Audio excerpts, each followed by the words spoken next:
Hello, listeners, and welcome to Plugged In, the energy news podcast from Montel, where we bring you the latest news, issues, and changes happening in the energy sector. Welcome to the third episode of our 5-part CEO summer series, where we put the big questions to key energy leaders. Last week, I spoke to Leo Birnbaum, CEO of E.ON, about Europe's power market and the green energy transition. In this episode, we will hear from a TSO that's probably had one of the most challenging times this year versus its European counterparts, and that's Finnish TSO Fingrid. I sit down with CEO Asta Sihvonen-Punkka to talk about the ongoing issue of negative prices in the region, prices which have plummeted lower than all other countries in Europe. I hope you enjoy the conversation.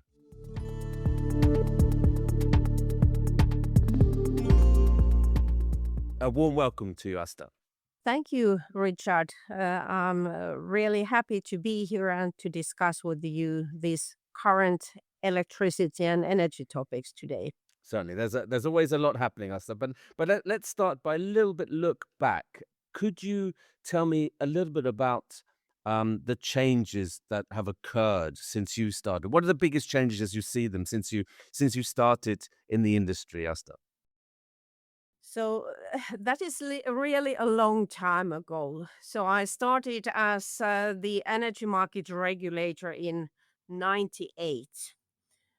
That was the time when competition had been introduced into electricity market, and since then we have come really far. So I came to Fingrid at the beginning of 2016, and since then we have seen the really big change in the power system, so in the electricity system. So how the generation structure have changed. So the renewables have really taken their role. At the same time, also the electricity has become much cleaner. So I think that we are number 3 when looking at Europe when it comes to CO2 emissions. So we are really in a very good situation, and that is thanks to wind, solar, and also the increase in nuclear generation. But at the same time, what has happened is that we have become nearly self-sufficient at the annual energy level. The Russian imports have stopped. They stopped real abruptly in 2022. And we also got the Europe's biggest nuclear power unit, so Olkiluoto 3 in 23. So I would say that very big changes. And now we are just, looking at how this big variability in the system is developing. Obviously there's very tumultuous changes we've seen as well with the context of COVID, the energy crisis, certain amount of oversupply in the system of electricity. We'll come back to those. But if I can just ask you as well, how do you view the market now from a TSO perspective vis-a-vis how you have viewed it before when you were a regulator? Yes, surely there is, because as a regulator, so one is looking at the industry through the lenses of legislation and the regulatory framework. So what is possible to do, what is allowed, how the sector should develop. Also, the big issue was at that time, for example, what is reasonable pricing of the transmission and distribution services and so on. But still, it was, I would say, a rather stable environment despite the fact that competition had been introduced. So when I now look from the viewpoint of Fingrid, so this is business, this is transmission business.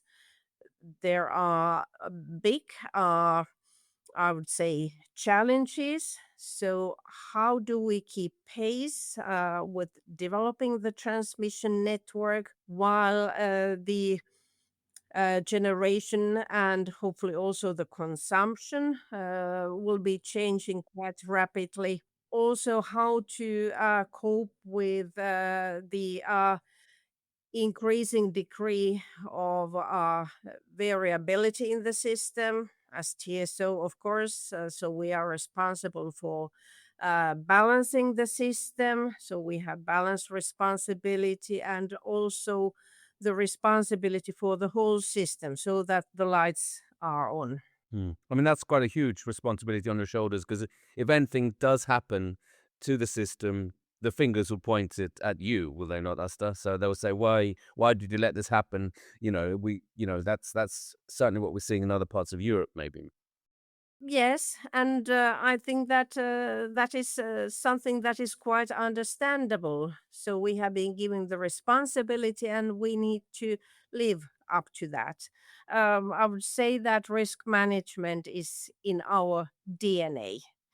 So, of course, we need to plan for the various contingencies or various situations. We need to mitigate the risks, and among the risks or big risks that we have identified, of course, is the probability of blackout. That's for sure. It's something that belongs to this industry. You cannot get rid of that. But of course, you do everything so that that wouldn't happen, or if something like that would start, so you would be able to limit that. Mm.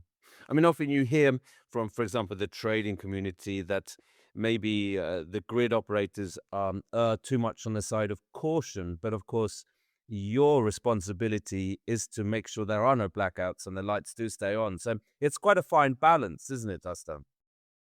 It is. So I would say that, of course, we are developing our system and our processes so that we are able to manage the system.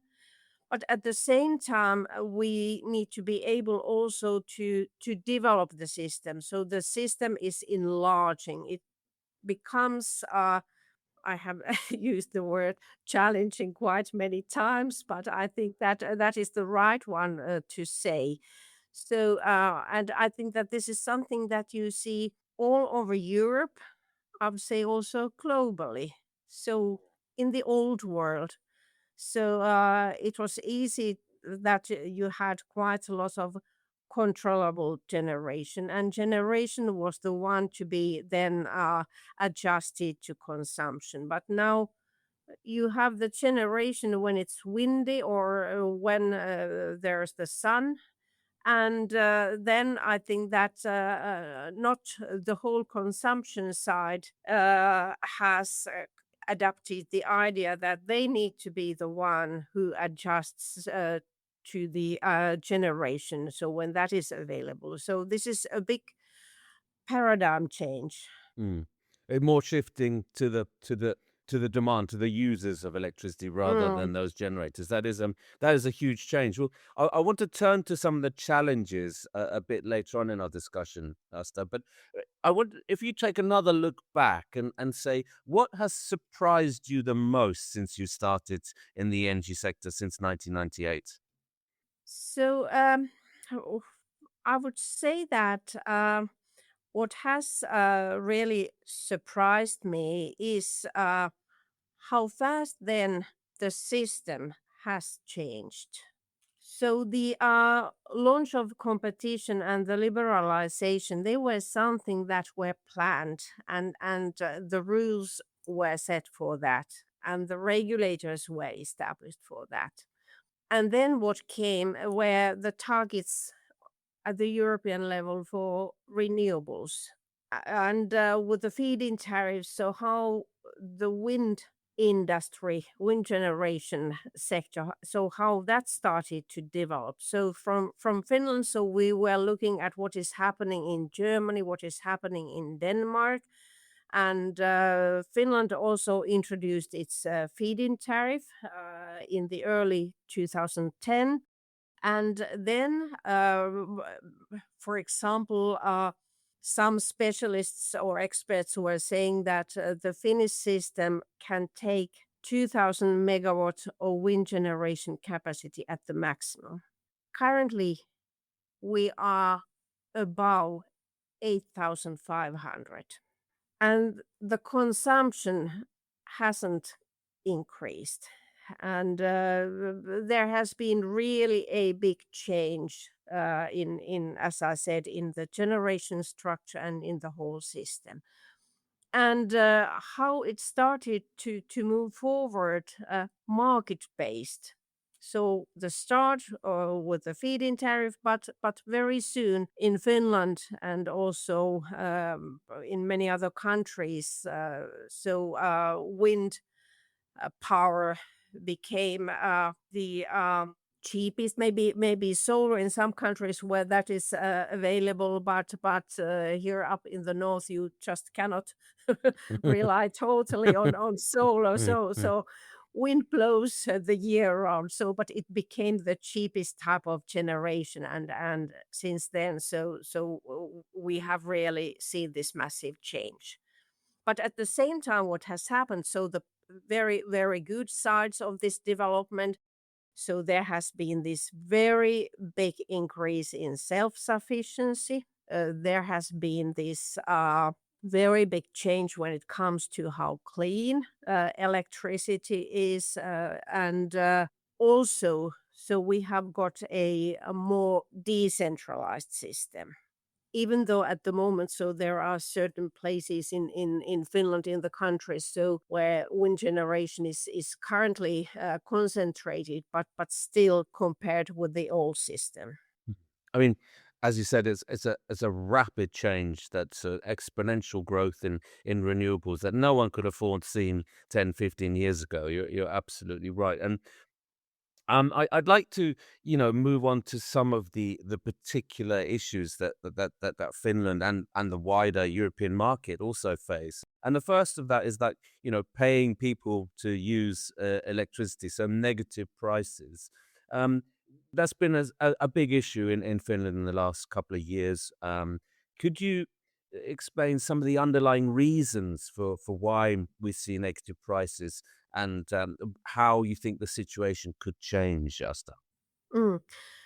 So when looking at the past few years, so we have been having an increasing number of negative prices. And for example, last year, so we had the highest number of negative hours when looking at Europe. And of course, this has been the result of the fact that there has been constructed more generation capacity, but at the same time, consumption has not developed as anticipated. And I think that this is a common problem at the moment in Europe. So there were scenarios about the growth in consumption and how electrification would advance, but that has been slower than anticipated. But what we have seen is that so it's not just negative prices. So in Finland we have very volatile prices. So last year we also had the highest price in Europe. So it was the first week of January when we experienced that. So also back during the energy crisis, when the prices also reached relatively high levels. So the normal consumers, so households, have become very aware of the price of electricity. And what we saw then a couple of years back was that people started to save on electricity, shift their consumption on the basis of prices, and they are frequently using the apps, so looking at what is the price for next day, and what is the right moment to charge your electric car, or when it's the right time to wash your dishes or clothes, or even is it the right moment to go to sauna. Mm. So Mm. Mm. to speak it in this way. And I think that also the demand for the kind of systems or applications that help you do this. So they have developed. I remember, I would say, some 8, 7 years back. So it was the time when I came to Fingrid. So then, and I was working with the market issues, market development, and we were seeing that there was this development coming. So how wholesale and retail markets would kind of come very close together and gradually merge. So we were discussing and talking and kind of advocating demand response and this kind of features to the market. But nobody was interested because the volatility of prices wasn't there at that time, and not that high prices either.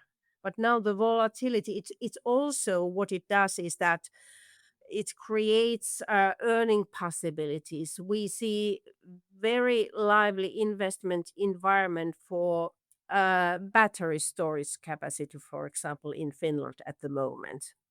And the investors are able to earn from the volatility, and also from the fact that as the share of renewable and intermittent generation has increased, so the demand for various types of reserves that we use for balancing has increased, and there are earning potentials. Mm. I mean, in the second part of my question, I was asking more about how do you see the situation evolving? Do you think as consumers become less price, or I mean, sorry, more price sensitive, of course, that these kind of volatility will flatten out a little bit, or do you think it's in the nature of the market where you have that amount of intermittent generation plus maybe less flexible consumption that this kind of volatility would continue? That is a good question, and I do not have a kind of full and total answer to that. But I would assume that if or when this volatility and this kind of affluent supply of electricity is being kind of utilized, for example, in the form of whether you have the possibility to somehow shift your consumption and take advantage of the low prices. And for example, the increase in the capacity of battery storage. So I would bet that that would a bit even out the prices. And of course, and I do hope that there will be investments into various types of industry that consumes electricity and wants to come to Finland for the cheap and clean electricity.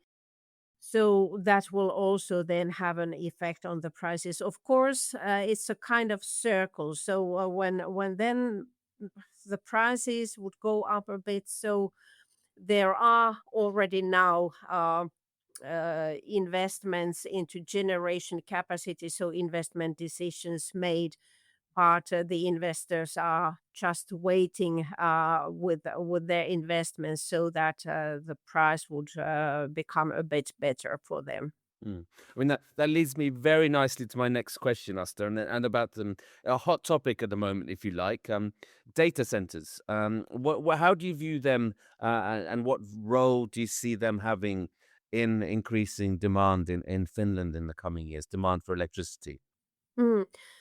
So Finland and also the other Nordic countries have been very attractive sites or attractive countries recently for data centers. So because of clean, cheap, and secure electricity, and also the societies are stable, it's cool here, so that also helps. And then if you are able to use the extra heat that is being generated for district heating, for example, so there are many advantages for having the location here up in the north. So from Fingrid point of view, so we see them among the consumers, new consumers, and We just need to see that the locations for them are good from the viewpoint of transmission network. Uh, we are developing currently the transmission network, but because of this big change in the system, so we have temporary connection restrictions in the south and up in the north or in the west. So when there is abundant electricity being generated, so they would be the good locations for these types of investments. And of course, some have raised the concern about the adequacy of electricity for other types of investment or the effect on prices. But we see that new consumption then creates new generation. And these data centers are like any other consumption customers from our viewpoint. So it kind of creates a virtuous circle, would you like, yeah. Yes, If you, yeah. that's correct. Mm. And you see there's still a lot of interest in building data centers in Finland from outside the country, big tech, other types of, obviously we see the big boom in AI, but which needs to drive some of these centers. Is that what you're seeing at the moment, Asta? There is. And what we see is then important is that, of course, there isn't just one type of data center. So they are providing different types of services, and then they have different capabilities when looking from the viewpoint of the electricity system and transmission network. For example, the capability to produce or generate flexibility is something that is very important. So if they are able to provide that, maybe they have a certain capacity to generate electricity for certain situations, or they have UPS systems or similar, or then they are able to, or their business model is such that they are taking into account the price of electricity. So when the price becomes high, so then maybe they are not consuming that much.